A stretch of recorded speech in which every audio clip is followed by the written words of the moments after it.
ইসলামী আন্দোলন বাংলাদেশ ইসলামী বিশ্ববিদ্যালয় শাখার সম্মানিত সভাপতি মাওলানা মুফতি কামরুজ্জামান সংক্ষিপ্ত বক্তব্য রাখবেন। মাওলানা মুফতি কামরুজ্জামান।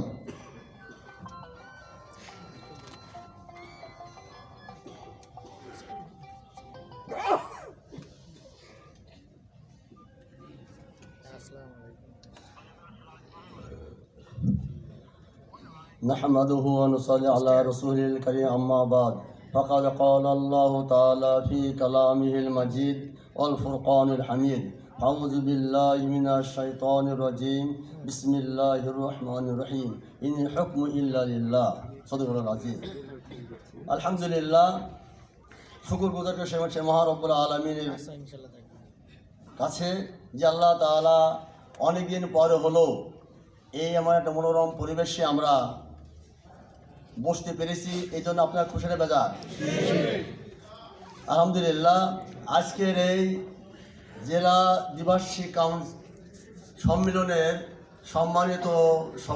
সম্মানিত সভাপতি, প্রধান অতিথি, বিশেষ অতিথি এবং জেলা এবং থানা এবং ইউনিয়নের বিভিন্ন পর্যায়ের নেতৃবৃন্দ, আসসালামু আলাইকুম ওয়া রাহমাতুল্লাহ।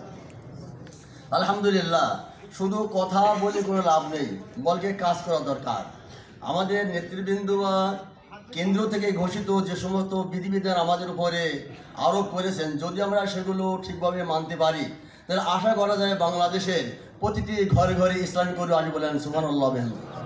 এই জন্য আমরা নিজেও কাজ করব, অপরকে কাজ করার জন্য উৎসাহিত করব।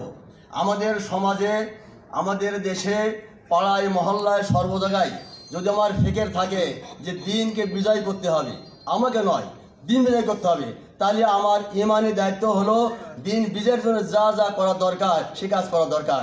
আমার সময়, আমার অর্থ, আমার মেধা সব কিছু দিনের জন্য যদি আমরা ব্যয় করতে পারি, আশা করা যায় অদূর ভবিষ্যতে ইসলামী আন্দোলন বাংলাদেশের কথা প্রতিটি ঘরে ঘরে প্রচার হবে। কি বলেন?